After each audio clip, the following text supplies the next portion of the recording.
नेक बंदा है। उसने हर फोरम पर, हर जगह पर गरीबों की बात की है, गरीबों के लिए आवाज उठाई है, लेकिन इन्होंने कहीं भी किसी ऐवान में गरीबों की आवाज नहीं उठाई, गरीबों के हक में नहीं बोले।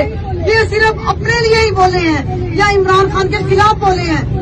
इमरान खान साहब, मैं आपकी जरूरत को सलाम करती हूँ और मैं मरते दम तक पीटीआई में रहूंगी और मरते दम तक मैं पीटीआई मैंने ज्वाइन किया है और मरते दम तक मैं पीटीआई के साथ रहूंगी। अस्सलाम वालेकुम।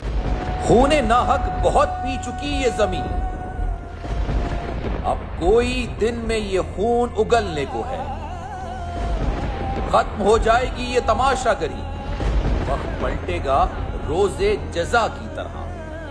ये जो पेशावर में ताजा लहू है बहा, एक क़यामत करेगा फलक पर बपा। गम की सलमनाक घड़ी में बोल सानह पेशावर में शहीद होने वालों के लवाहिकीन के साथ है।